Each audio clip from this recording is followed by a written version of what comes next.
Seja bem-vindo ao Think Tank desta semana. Já tive a oportunidade de pedir desculpa e dizer que não pudemos fazer o programa ontem, por isso é que estamos aqui os três. Como sabe, o Think Tank é um programa criado aqui no canal A Cor do Dinheiro, onde se analisa o país do ponto de vista semanal, tanto na vertente económica como na vertente política. E semanalmente estão comigo o Jorge Marrão e o Joaquim Aguiar para fazer essa mesma análise. Ora, o que é que temos para si esta semana? Vamos começar pelas autárquicas e tentar perceber como é que os resultados podem mexer com a oposição, com particular destaque para o Partido Social Democrata.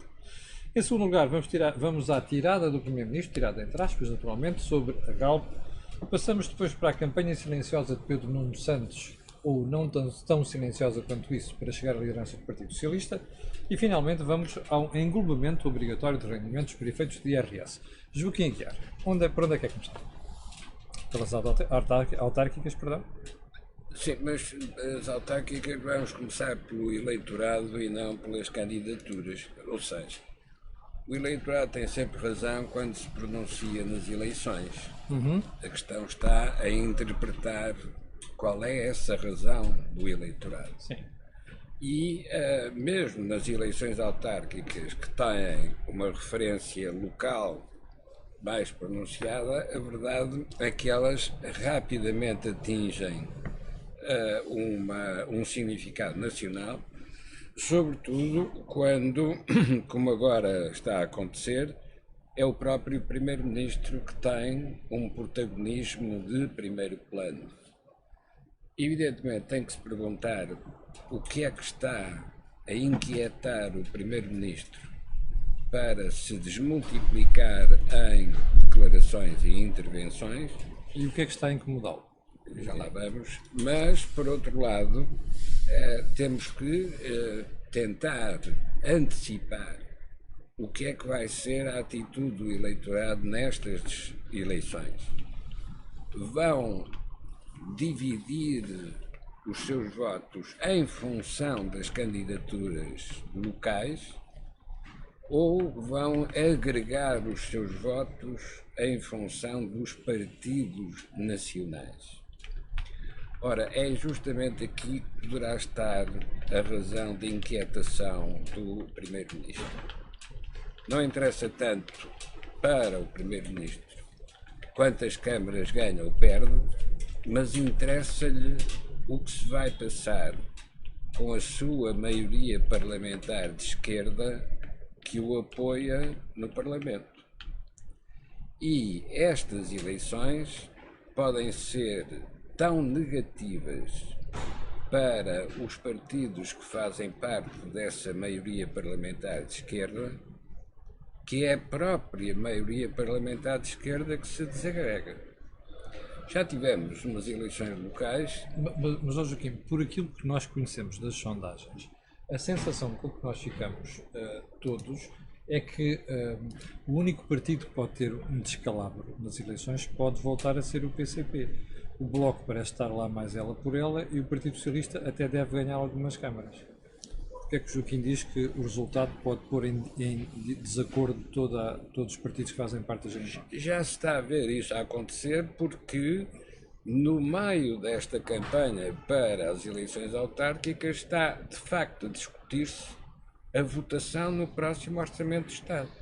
Isto é, enquanto que na primeira fase, e durou vários anos, esta maioria parlamentar de esquerda não negociava em público, agora, pela primeira vez, é expressamente exposto em público as condições de manter essa maioria parlamentar de esquerda ativa no Parlamento. Portanto, perdeu-se a cerimónia. De antes era com o ministro Pedro Nuno Santos que se faziam essas negociações. Depois passou a ser com o Eduardo Cordeiro. Mas em segredo. Isto é, não vinha a negociação para a praça pública. Agora não, pela primeira vez, a negociação vem diretamente para a praça pública. Tanto por parte do Bloco de Esquerda como por parte do Partido Comunista. Sim. E, mais importante ainda, pelos principais dirigentes desses dois partidos. Porque é a Catarina Martins e é o Jerónimo de Sousa quem expressamente colocam as condições da negociação para o orçamento. Ora, isso significa que há uma crise escondida atrás do cenário destas eleições autárquicas. E este desassossego do Primeiro-Ministro, que começámos a falar no programa, tem a ver também com isto? E tem a ver com outra coisa, que é o lapso que o Primeiro-Ministro teve quando, ao receber a notícia que tinha acesso aos fundos europeus, tem aquela frase: então já posso ir ao banco. Sim. Ora, o que é este lapso? É que o banco não dá dinheiro. O banco empresta dinheiro com a perspectiva de receber de volta o pagamento com um adicional de taxa de juros. A União Europeia também não dá dinheiro. A União Europeia disponibiliza dinheiro para que seja aplicado em condições de reproduzir esse valor e adicionar mais qualquer coisa em termos de valor acrescentado.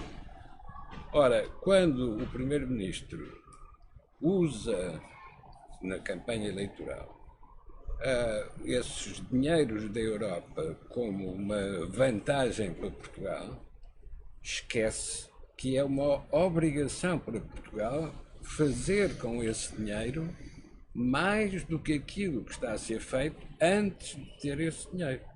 Isto significa que é preciso enquadrar esse dinheiro num plano de desenvolvimento que permita ter crescimento económico. Ora, é isso que o Primeiro-Ministro não tem, e não tem de 2015 a 2021.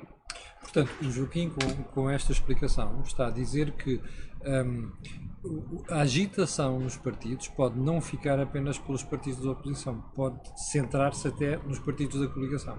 Não, se pelos partidos da oposição se entende o PSD e o CDS, esses são os que menos têm a perder, porque já perderam tudo. Mas não acha que isso pode provocar também uma convulsão no PSD, com uma antecipação da disputa pela liderança? Não, provoca o tipo de crise que está escondido por trás destas cerimónias eleitorais é a crise da própria economia e da sociedade portuguesa. Portanto, aconteça o que acontecer ao PSD e ao CDS, no dia a seguir às eleições, a questão com que vão ser confrontados é o que é que querem fazer para o país. Qual é a ideia que têm para o desenvolvimento económico e para o progresso social? Porque no dia a seguir às eleições, com os efeitos que as eleições vão ter nos partidos do poder e nos partidos da oposição, é que dos dois lados vão ser confrontados com o mesmo problema. Ok. Jorge, primeira questão, autárquicas. Eu tenderia a concordar com o Joaquim no sentido de os resultados das autárquicas são uma antecipação ou são, uma medição de forças, das forças que vão estar presentes na negociação do orçamento, agravadas por uma nova realidade que se vai impor, que é a distribuição dos fundos que vão ser usados, obviamente, pelo Partido Socialista para consolidar o poder ainda mais no país e nas regiões. E, portanto, o Primeiro-Ministro, quando nós olhamos para as competências do Governo, da Administração Central e as competências da Administração Regional e Local, vai haver uma disputa de quem é que vai fazer o quê e onde. E isso vai gerar, obviamente, não é uma guerrilha, mas é uma maior acérrimo na luta relativamente às verbas do orçamento. E, portanto, os três partidos têm interesse nas autárquicas em divergir. Ou seja, assumindo que a luta já não é contra o PSD e CDS, porque estão numa posição mais fragilizada, é uma luta que se gera dentro da própria coligação. E, portanto, é nesse cenário que nós vamos viver. O Primeiro-Ministro, ao ter permanentemente recusado qualquer tipo de acordo com o PSD, na prática ficou refém também das decisões do próprio Partido Comunista e do Bloco. E eu diria que eles estão num abraço complexo. Sim, mas é verdade, isso é verdade. Mas também há uma outra verdade, que é nenhum, nem o PCP, nem o Bloco de Esquerda tem qualquer interesse em ir a eleições neste momento. Certo, mas, Camilo, mas nós podemos enquadrar o governo da Geringonça e de António Costa como um governo de transição para uma nova sociedade que vai ter que nascer em Portugal. Este governo, aliás, na conversa que hoje, o que tivemos há dias, nas conversas visíveis com o Paulo Portas, ele dizia com muita lucidez que este governo, na prática, ou não deixa reformar, ou estraga aquilo que os outros fizeram. E, portanto, o que une este governo é um certo ressabiamento às políticas da Troika e uma incapacidade reformista, porque tem dois partidos que querem manter exatamente o país na situação em que estava antes. Portanto, o governo de António Costa é um governo de transição para Portugal e também para oposições. Nós temos que nos lembrar que, quando tu dizes, bom, mas vai haver uma luta de liderança no PSD. A luta de liderança no PSD nasceu no dia em que o Rui Rio foi eleito.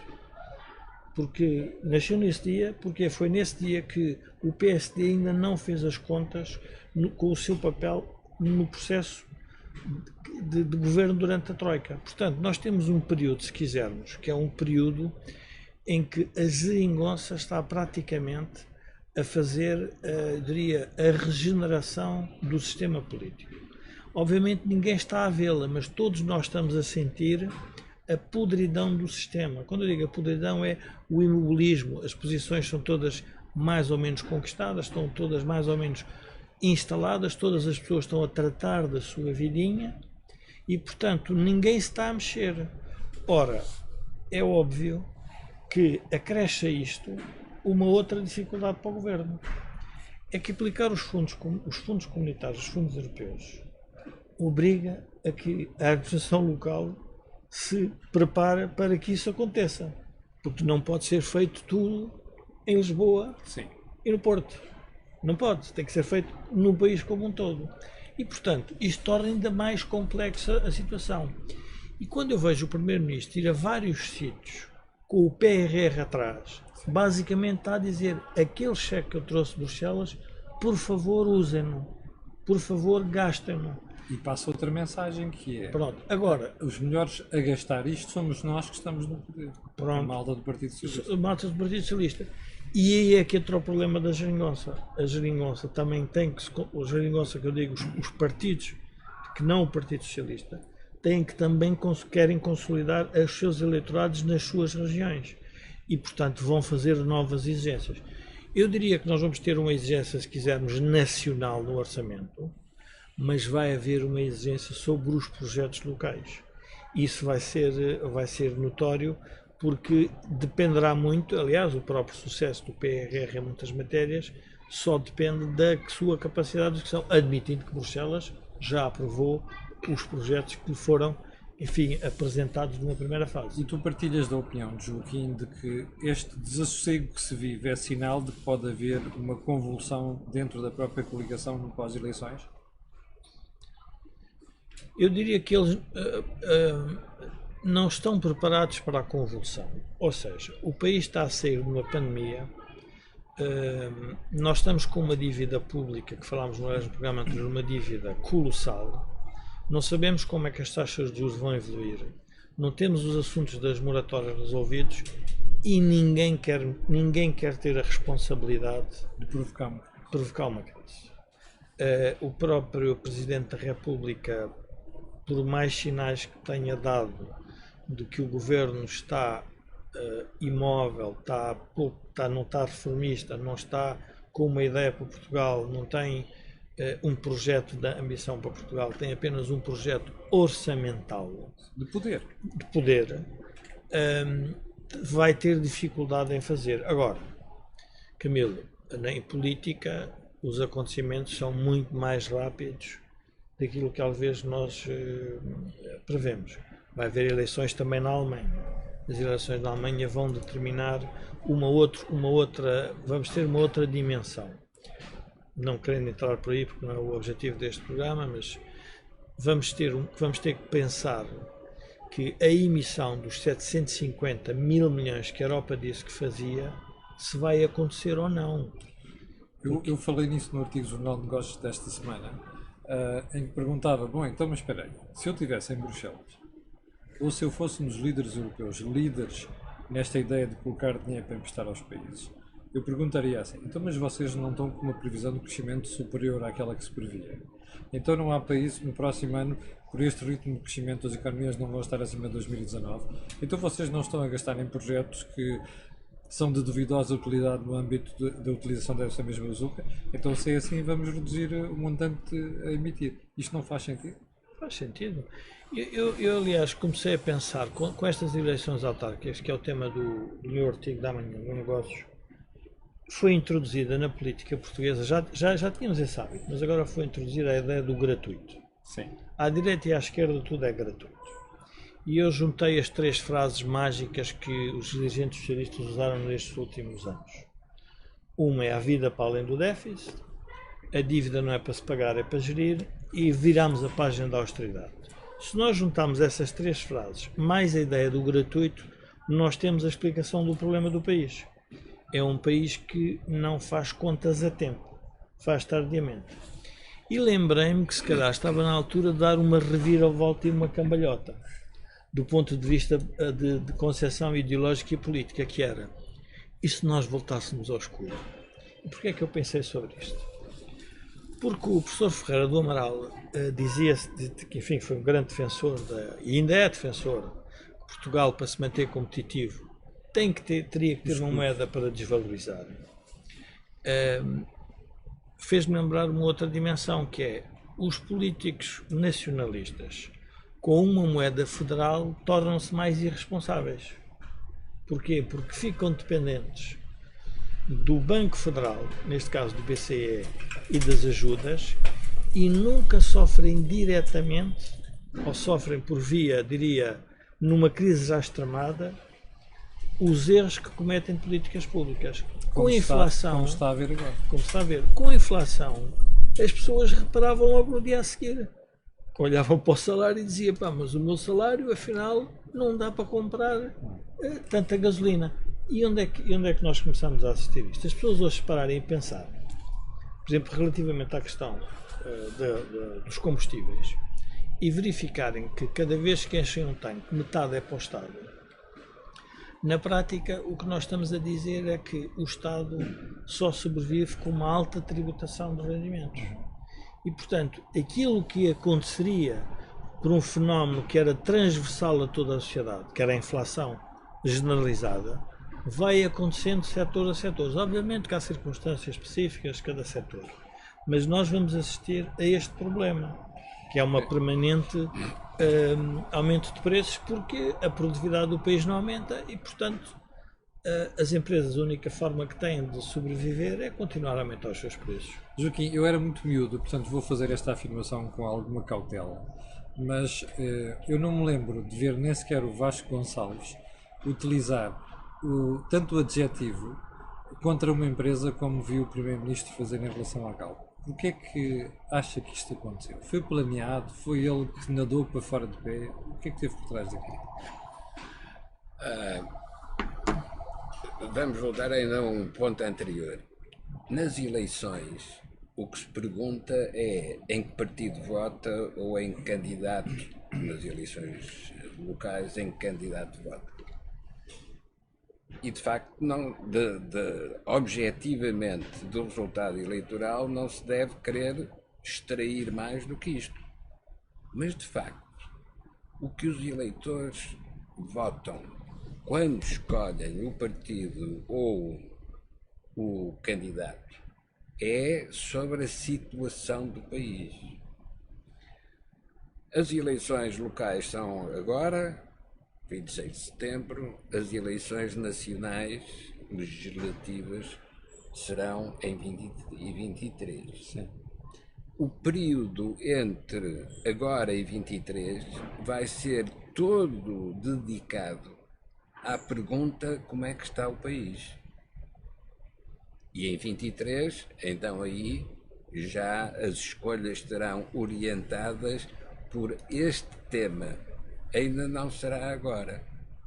Agora, ainda só se vai analisar o que é que são as promessas e o que é que são as realizações dos partidos que estiveram no poder autárquico e que vão ser recuperados ou rejeitados nestas eleições. Mas quem é governante nacional olha para os resultados eleitorais como o comentário àquilo que está a ser a sua ação. Está a fazer, sim. Quando o Primeiro-Ministro fala da Galp, eu vou à procura da TAP. Isto é, cada problema é reflexo de outros problemas semelhantes que estão à espera de resolução. Então, Joaquim, o que é que a TAP condiciona a intervenção do Primeiro-Ministro para se atirar à Galp? É o problema das falências. Isto é, a TAP já devia ter falido, a refinaria da Galp em Matosinhos já devia ter fechado há muito tempo. É verdade. E quando fecha, o Primeiro-Ministro elogia, dizendo que é um contributo para a resolução da crise climática na Europa. Sim. Faz parte do programa da regeneração industrial. E depois, quando está na campanha autárquica, ataca a Galp por causa dos despedimentos. Diga-me uma coisa, do ponto de vista do eleitorado, isto faz sentido? As pessoas não notam isto? Ainda mais desta vez a comunicação social foi muito magnânime, porque apesar de não ter atacado o Primeiro-Ministro, fez lembrar que ele tinha dito o contrário na Cimeira Social. Não só fez lembrar, como veio tornar evidente que uma contradição tão direta, que até depois justifica um artigo de página inteira num jornal do próprio Primeiro-Ministro a explicar que não teve contradição nenhuma, e eu volto a dizer... Que não explicou nada. Já lá Que não explicou nada. Vamos que eu tenho uma interpretação daquilo baseada em informações que eu vi hoje, mas já lá. Eu volto a dizer, é o problema da TAP. Porque o tal Primeiro-Ministro que esteve contra a privatização da TAP e que a seguir a nacionaliza, está agora colocado na situação, não da administração da Galp, mas da administração da TAP, de despedir na TAP. E, portanto, isto mostra que por trás destas eleições autárquicas está a questão nacional central. Qual é o projeto? Qual é a visão? Qual é a ideia? O Joaquim leu o artigo do Primeiro-Ministro. Eu li o artigo do Primeiro-Ministro. Eu li o artigo do Primeiro-Ministro. Obrigado a ler. Pois, o primeiro ponto, eu concordo com o Jorge. Eu acho que ele não explicou nada. E eu acho que até passou uma imagem de a montanha pariu um rato. Porque, repara, quando ele diz tem de levar uma lição exemplar, depois diz, não, eu estou preocupado é por proteger os trabalhadores. Mas os trabalhadores não se queixaram até agora. O que quer dizer que o processo tem estado a ser lindamente conduzido. Os trabalhadores já sabiam o que é que ia acontecer e a única coisa que queriam acautelar é as indemnizações do despedimento. Mas e sim, mas isso já estava a ser tratado e eles não se tinham queixado. Agora, eu tenho uma interpretação um bocado diferente, que é, além disto, que é, ele assustou-se com a dimensão que o problema tomou. Eu tenho informação de que houve investidores estrangeiros que se superaram para dentro do governo. Pá, vocês vejam lá o que é que fazem, qualquer dia a gente tira as sedas daqui. Mas não é preciso ter essa informação, porque mesmo quem não tem essa informação sabe que isso já aconteceu. É inevitável. Mas eu tenho uma interpretação um bocadinho... Eu vou tentar descodificar a intervenção do Primeiro-Ministro, para as pessoas perceberem que nós estamos a tornar um país provinciano fechado e ridículo. Nesta medida. Primeiro, a ideia que Portugal, com a dimensão que tem, que vai descarbonizar o mundo e a Europa. Este é logo um problema que é, obviamente, para um eleitorado que vive numa bolha fechada de telejornais e que acha que a sua contribuição para a humanidade vai ser a descarbonização e sermos um exemplo. A descarbonização tem um custo brutal para a sociedade, porque é a adoção de uma nova tecnologia e tem um preço. E o Primeiro-Ministro não disse isso. Há um preço que todos temos que pagar por essa decisão política. E depois tem uma outra dimensão que ainda é muito mais grave. É que o Primeiro-Ministro que se atira a uma empresa é ele próprio que está a pôr o problema do contrato social que ele fez com a Europa, que era a descarbonização, em cima de uma empresa em concreto. E diz assim, não, a empresa é que vai ter que pagar pela decisão que eu tomei. E está à espera que paguem quem? Os trabalhadores ou o capital? E diria, bom, são os dois. É evidente que são os dois. Mas o que eu considero mais grave é esta ideia, e esta é uma das lutas que eu diria quem é mais orientado para a competitividade tem mesmo que combater, que é a ideia que o contrato social de uma sociedade não se pode resolver dentro de uma empresa. Porque se resolver dentro de uma empresa, aconteceria o que o Joaquim estava a referir. A empresa vai à falência. A Galp toma a decisão correta, com base na informação disponível, de que vamos, no fundo, ter que abandonar esta atividade. Nomeadamente ali. E isso faz sentido ter duas refinarias. E isso teve um custo. A pergunta é, quem é que suportou esse custo? A Galp suportou o custo? Não. Transmitiu, com certeza, para os consumidores. Portanto, nós todos sofremos com essa decisão. Mas quem tomou a decisão da descarbonização? Foi o Governo. Foi o Governo.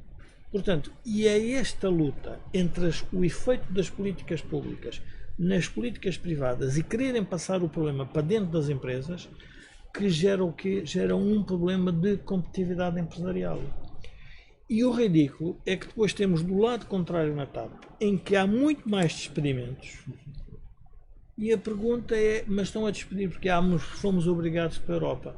Então, umas vezes a Europa serve para eu montar uma política pública. Outras vezes a Europa não compreende os problemas estratégicos de Portugal. Ora, é esta incongruência, esta inconsistência de políticas públicas que demonstra aquilo que é evidente para todos nós. O Partido Socialista, a única coisa que está a fazer é usar o poder para se manter no poder. E isto em política é relevante durante algum tempo. Mas depois, como as políticas públicas que são usadas para manter o poder, para ficar no poder, não dão resultado, em termos práticos, Tem que se atirar as culpas para cima de alguém. dizer-se culpa para cima de alguém, não. Esse poder vai falir, como já faliu. E, portanto, nós o que estamos a discutir, nós só vamos discutir, claro que isto é, vão dizer que nós somos os marretas e que já estamos aqui a dizer que vai haver um problema. Não, nós estamos a dizer é que, continuando com estas políticas, já percebemos que não conseguimos crescer eu diria quase agora, nas três últimas décadas. Admitindo que esta também não vamos crescer significativamente. E, portanto, sabendo isto, a pergunta é porque é que os portugueses ainda não mudam? Porque é que os portugueses não despertam? E esse é um problema que nós vamos ter que o enfrentar como sociedade rapidamente, porque as alternativas que se estão a pôr são alternativas, eu diria, de geometria política que não têm um projeto para Portugal. Ou seja, é uma ideia que eu sou social-democrata, sou liberal, sou conservador, sou democrata cristão e por isso vou ser alternativa porque os socialistas não servem. Não é isso que vai servir. O que vai servir ao país é haver uma alternativa de um conjunto de partidos e pode haver até alguns dissidentes dentro do próprio Partido Socialista que vão dizer, o rei vai nu, isto nós não vamos com certeza resolver os nossos problemas com a continuação destas políticas públicas.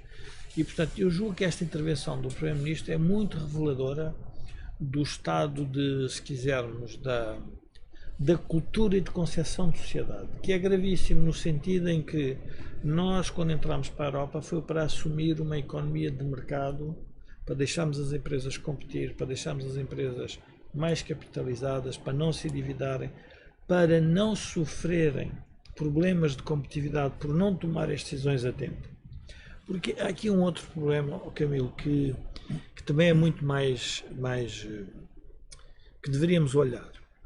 Para os trabalhadores do negócio que vivia das indústrias carbonizadas, é dramático. A pergunta é o que é que eles vão fazer. Ora, era sobre esses que nós deveríamos estar a perder tempo.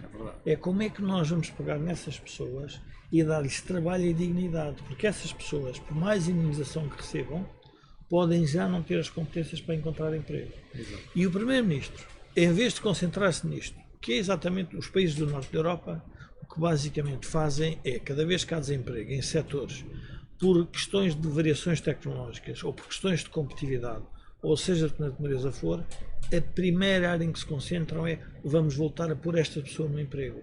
Mas para isso elas têm que ter novas competências. E, portanto, era nisso que se deviam estar a concentrar. Mas a figura de retórica que prevalece mais é a ideia que o mal da fita é a grande empresa ou grande capital e depois termina no englobamento. Parecia num dia da extrema-esquerda. Antes de irmos ao englobamento, Joaquim, os jornais, particularmente o Público, deu-nos conta esta semana de que no meio da campanha para as autárquicas, Pedro Nuno Santos está a fazer a sua campanha privada para ascender à liderança do Partido Socialista. Isto não surpreende, não é? Porque depois de se ter aberto a guerra da sucessão, isto é uma caixa de Pandora. Olha, mas quem abriu a guerra da sucessão foi o próprio António Costa, não é? É verdade. Provavelmente porque esperava que, apertado na situação interna, pudesse saltar para um lugar externo. É pouco provável que esse lugar exista. Neste momento. E da mesma maneira que temos de estar atento às notícias de que a Lufthansa fez um aumento de capital, normalmente esses aumentos de capital servem para fazer aquisições dentro do mesmo setor de atividade e, portanto, não ficaria nada admirado se a Lufthansa aparecesse por aí a ver como é que estão as contas da TAP. E, portanto, o tal lugar para onde o Primeiro-Ministro gostaria de ir, empurrado ou apoiado pelos seus sucessores que ele próprio estimulou, todo esse projeto pode não ter sentido nenhum. E então fica o quê? Pedro Nuno Santos é o especialista da maioria de esquerda parlamentar. E, portanto, poderá ser o responsável por negociar uma aliança formal de governo entre o PS, o PCP e o Bloco de Esquerda. Seria uma forma de trair toda a história do Partido Socialista, mas perfeitamente consistente com os últimos 10 anos de história do Partido Socialista. Portanto, Pedro Nuno Santos é aquele que se prepara para ocupar a sombra do António Costa. E nessa altura ficamos a saber o que é que estava na sombra do António Costa. E o que estava na sombra do António Costa é a coligação de esquerda do PS com o PCP e com o Bloco de Esquerda. Isto tem sentido. Pode ter sido um projeto imaginado, mas não tem sentido na realidade efetiva das coisas da política em Portugal. Porque a solução para a falta de projeto em Portugal seguramente não está numa aliança do PS com o PCP e com o Bloco de Esquerda. Isso é seguro que não está. O que está nessa... O António José Seguro já dizia isso.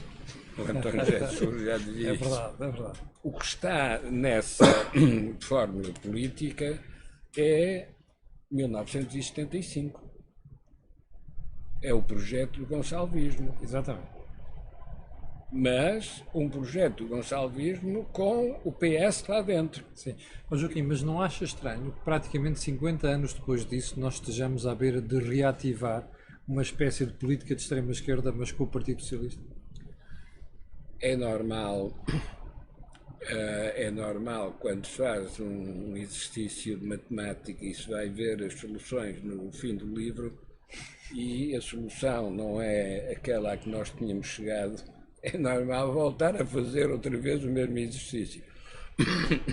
E para não repetir exatamente os mesmos processos, utilizam-se umas variantes para ver se dá certo com a solução que está no fim do livro. Qual é a variante? É fazer outra vez a fonte luminosa, mas sem o PS, com o PC e com o Bloco de Esquerda. Isto é, sem o PSD, sem o CDS e sem a Iniciativa Liberal. Portanto, é sempre possível fazer outra vez uma fonte luminosa diferente do que foi a primeira. E depois vamos ao fim do livro e perguntamos, é a solução? Não, não é a solução. Afinal, ainda não era esta. Porque é que estas histórias se repetem?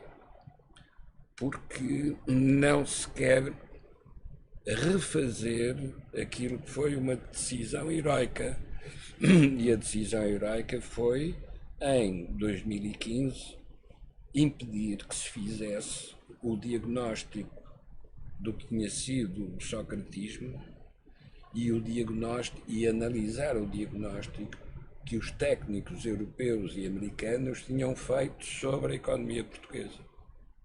Como não se queria nem uma coisa nem outra, continuamos à espera do julgamento de José Sócrates, não se sabe quando será, mas continuamos a dizer que os tempos da Troika foram pavorosos. Apesar de tudo, esses tempos da Troika permitiram resolver um problema de dependência do exterior, que se traduziu há um mês numa alteração do rating de uma agência de notação internacional chamada Moody's, que nos sobe para 2 graus acima de lixo. Ora, quando a Troika cá chegou, nós estávamos no lixo. É verdade. Portanto, para alguma coisa serviu o que os técnicos europeus e americanos da Troika viram sobre Portugal. Mas isso o eleitorado não quer saber, Júlio. Por isso é que os partidos fazem esta... Nem se pergunta ao eleitorado nas eleições o que é que foi isso e qual é a sua opinião sobre isso. Mas o que se pergunta ao eleitorado, mesmo quando é para eleger um presidente da Câmara, é o que é que você pensa que é o estado do país. E é isso que o eleitorado vai dizer no dia 26. E se o eleitorado disser no dia 26 está tudo bem, então continuamos no mesmo ritmo, continuamos no mesmo rumo até 23. E em 23 vai-se fazer a conta outra vez. Mas de 21 a 23, o que é que acontece? Muda a política na Alemanha porque sai a Merkel. Muda a política na França, mesmo que continue o Macron. Sim. E isso significa que a Europa vai ter de mudar, porque entretanto os americanos desapareceram e a NATO deixa de existir. Ora, é essa mudança que um político hoje, mesmo que seja candidato à Câmara Municipal, deveria estar a considerar na propaganda que faz a estas eleições. Ninguém se pronuncia sobre isso. Não dá jeito. E, portanto, volto a dizer que é no período que se abre de 26 de setembro até alguns em setembro, outubro de 23, é nesse período que se vai ter de enfrentar a questão-chave, que é qual é a situação do país e qual é a visão para o futuro. Bem, esta semana também, como sabe, é o último ponto da agenda de hoje. Soubemos que o Governo, ou melhor, o Partido Socialista, está a negociar com o PCP e com o Bloco de Esquerda o englobamento obrigatório de todos os rendimentos de um contribuinte. Ou seja, você até agora tinha a possibilidade, imagine, tem uma casa arrendada, tem o seu salário, tinha a possibilidade de pegar naquilo que é o valor da renda, aplicar-lhe uma taxa liberatória de 28% e ficar livre de mais tributação.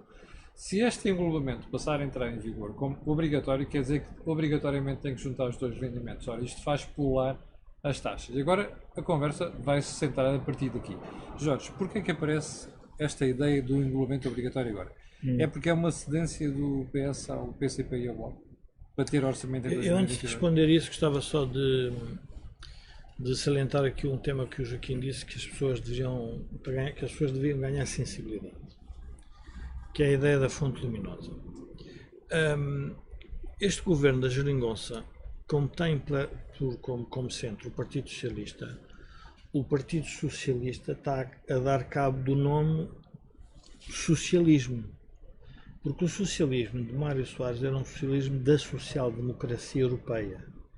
E este socialismo que nós estamos a assistir é um socialismo que foi derrubado depois da Guerra Fria. E, portanto, os socialistas têm que se compenetrar que estão a destruir lentamente o legado do Partido Socialista como ele era. Mas não estão a perceber, Jorge. Não. Batem todos palmas, António Costa. Não, batem todos palmas porque estão todos instalados no poder e a receber desse poder, julgando que ele vai ser eterno. Ora, o que se provou, e isto é importante porque nós esquecemos sempre disto, os capitalistas que se ligaram ao socialismo, eu diria, irresponsável de José Sócrates, faliram todos. E em vez de atribuírem a responsabilidade a José Sócrates, atribuem a responsabilidade ao Passos Coelho, que a única coisa que fez foi aplicar a cartilha que o outro é que até tinha negociado. Sim. Portanto, é importante perceber que há um problema com a palavra socialismo em Portugal e que o Partido Socialista é o responsável por isso. E, portanto, não pode depois vir dizer que há um partido moderado, europeísta, porque não é. Porque as disputas que tem com a Comissão Europeia é sempre porque quer utilizar políticas que são contrárias à ideia da livre iniciativa e da concorrência. Vamos à questão do englobamento. Eu, para tentar explicar às pessoas o englobamtor, porque há aqui um espectador que diz assim, vocês estão a perder muito tempo porque as pessoas são iletradas e não sabem. Bom, mas as pessoas são iletradas, mas conseguem perceber se a sua vida está a melhorar, se tem mais ou menos oportunidades. E eu vou tentar dar um exemplo para ver se as pessoas percebem isto. Imaginando que vamos todos nós plantar um pomar e que sobram de lucro 100 laranjas. Se sobrarem 100 laranjas, o Estado leva 22. Okay? Levam 22 laranjas. E depois ficam as outras 78 laranjas. O empresário tem duas hipóteses. Ou volta a pegar nesse dinheiro das 78 laranjas e investe na empresa, ou então pega nesse dinheiro e distribui para si, ou então para uma empresa para pagar a dívida, por exemplo, ao banco.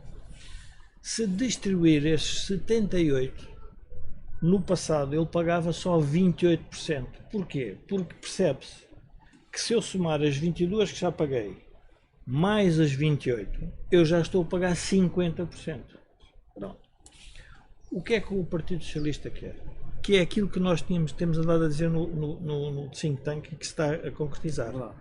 Estão a tributar o património das pessoas. As pessoas que pouparam para fazer o seu arrendamento. Ou seja, em vez de gastarem, pouparam e ainda levam com isto em cima. E levam com isto em cima. E então o que é que querem fazer? Querem que o englobamento seja obrigatório. E isto é tão ridículo que as pessoas têm que perceber que se eu receber rendimentos do exterior, eu só englobo metade desses rendimentos. Porquê? Porque eu já fui tributado no outro país. Portanto, o que o Estado está a fazer é um imposto em cima do outro imposto. E ainda não disse, se disser assim, bom, os senhores podem englobar, mas podem deduzir o que a empresa pagou. A gente ainda percebe. Mas se não disserem isso, na prática estão a aumentar as taxas todas, incluindo as empresas. A quem é acionista das empresas. Exatamente, isso eu quero dizer. E depois a pergunta que tem que se fazer, que também o Partido Comunista não faz, nem o Bloco, e eu julgaria que o PS faria, é: mas de quem é que é o capital de uma sociedade moderna como a de hoje? O capital de uma sociedade moderna como a de hoje não é dos capitalistas individuais, não é do Joaquim Aguiar, do Jorge Monrango e do Camilo. É de fundos de pensões, é de um conjunto de pessoas que tiveram a acumular património para fazer face às suas reformas. Eu só quero lembrar às pessoas que se eu reformar aos 65 anos e tiver uma esperança de 85, eu tenho que ter 20 anos de rendimento em património. Pelo menos para fazer face a isso. Agora, se o Estado a meio deste nosso percurso de vida, aos 65 anos, diz assim, não, agora, O penalti já não é na grande área, é no meio campo. pronto. Então o que é que ele está a fazer? Está a destruir as pensões do futuro. E, portanto, os reformados que puderam poupar alguma coisa e que fizeram para isso e puseram dinheiro em alguns fundos de pensões, provavelmente vão verificar que se calhar esse património vai ser ainda mais tributado. Vamos ver, agora que está tudo em discussão. Mas só esta ideia do englobamento, isto é uma ideia populista e popular, porque a pessoa diz assim, bom, mas qual é o problema se um trabalhador que ganha X já paga 50%, porque é que o empresário não irá fazer o mesmo? Porque é muito simples, porque tem que haver um estímulo a que a pessoa faça poupança. Porque o estímulo à poupança é o empresário deixar o dinheiro na empresa, mas também quando o puder distribuir, porque conseguir remunerar essa poupança, não ser normalmente tributado. E, portanto, nós estamos numa política pública de englobamento que é, obviamente, um aumento da tributação sobre o património. E isto é muito simples. Isto é uma tecnocracia que apareceu, em que se diz assim, bom, eu vou agora verificar que o IRS sobre o PIB em Portugal é mais baixo e, portanto, eu vou tributar o património. Um país que está endividado. Ou seja, nós precisamos ter mais património, mais rendimento sobre esse património. Ora, nós vamos tributar o património. Meus senhores, é uma coisa muito simples. O dinheiro vai sair de Portugal. Empobrecimento. Joaquim.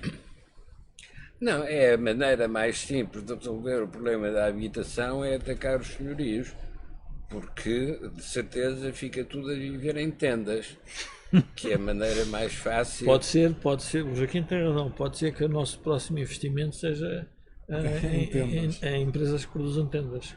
Produzam tendas ou barracas de praia, também serve. Ora bom, isto é um exemplo típico de uma proposta desejada e querida do Bloco de Esquerda e do Partido PCP. Comunista, que o PS apresenta como concessão para uma negociação do Para o orçamento. orçamento de 2022, sim. E, portanto, entre satisfazer o Partido Comunista e o Bloco de Esquerda e prejudicar uns senhorios, quem está a negociar o poder opta por prejudicar os senhorios e satisfaz os seus colegas de maioria parlamentar de esquerda. Que valor tem isto, quer do ponto de vista receitas orçamentais, quer do ponto de vista taxa de crescimento? Valor nenhum. Porque mesmo em termos de receitas orçamentais, isto é uma insignificância comparado com aquilo que eles recebem dos combustíveis, não é? Mas para o eleitor a ideia que passa é, vão tributar os tipos que ganham mais. Exato. E, portanto, Mas àquele... promovem a fuga de capitais. Quer dizer, a fuga de capitais é óbvio, mas não se pode fazer fuga de capitais com os prédios. Não pode. Não é? Porque isso está... E sempre me disse um investidor que o maior problema que tinha em investir em prédios é que nunca os conseguia tirar. Exatamente. Não tem mobilidade, não é? E, portanto, isto volta a ser a questão, a tal questão que vamos discutir nos próximos anos, qual é a ideia que têm para Portugal? Não tem. Não, só têm uma ideia para eles. Isso sim. Para Portugal não. Agora, a ideia para Portugal não tem. Mas houve uma vez um dirigente socialista a quem lhe foi proposto exatamente esta frase, como afirmação de valor de candidato: eu tenho uma ideia para Portugal. Esse candidato hesitou e disse: e se me perguntam? A resposta foi: seja descansado que ninguém lhe pergunta. Toda a gente sabe que tem uma ideia para Portugal. Ora bom, há dirigentes políticos que podem ter este crédito. Quando dizem que têm uma ideia para Portugal, quem ouve acredita que tem uma ideia para Portugal. O de Gaulle tinha uma ideia para a França. E as pessoas acreditavam que ele tinha uma ideia para a França. Ora, o problema com o António Costa é que mesmo que ele diga que tem uma ideia para Portugal, a minha reação é qual é? Mas há uma coisa que está a acontecer e que eu acho que é útil para as pessoas perceberem o que é como é que o socialismo foi derrubado para lá do Muro de Berlim. Que é o Estado, se nós repararmos, a maneira de explicar, a ideia do socialista marxista é uma ideia de poder romântica, que é a ideia que o partido representa o povo e sai do povo, emana do povo. E, portanto, tudo o que faz é em benefício desse povo. Ora, o que nós estamos a assistir, e já percebemos, é que não é nada disso que acontece. O dono da máquina da redistribuição dos rendimentos portugueses é que está a ser beneficiado. E a pergunta que nós temos que fazer é: e porquê é que nestes países existem clientelas, existe alta corrupção? Porque como o poder está todo concentrado e qualquer pessoa que queira fazer alguma coisa precisa desse poder, e como não há poderes paralelos, tem que entrar no jogo político. Exatamente. E o jogo político faz aquilo que eu quero. Senão fica fora da mesa. E, portanto, o que nós estamos a assistir é uma coisa fantástica, é a aplicação do socialismo na prática, que é os donos da máquina da redistribuição querem continuar a ser donos da máquina da redistribuição, dizendo que vão redistribuir bem, mas na prática o que eles preferem é que a máquina continue a funcionar a favor da sua manutenção de poder.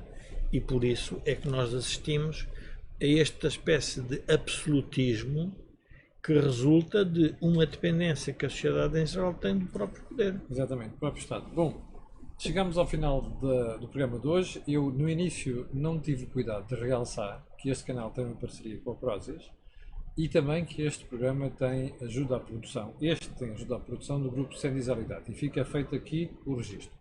Quanto a nós, eu quero agradecer a estes dois senhores e lembrar que na próxima terça-feira estaremos aqui de volta. E já agora, não se esqueça deste pormenor. Neste domingo, dia 26, dia de eleições, entre as 9 e as 11 da noite, a equipa do dia D vai fazer a análise das autárquicas. Contamos consigo nessa altura, da mesma maneira como eu, o Joaquim e o Jorge, contamos consigo na próxima terça-feira para uma nova edição do Think Tank. Fique bem e para o final, aquele pedido de sempre. Coloque um gosto e faça partilha nas redes sociais. Já sabe porquê? Aquilo que houve aqui não houve em mais sítio nenhum. E quanto a mim e si, amanhã de manhã, às 8 da manhã, na edição diária da Cor do Dinheiro. Muito obrigado.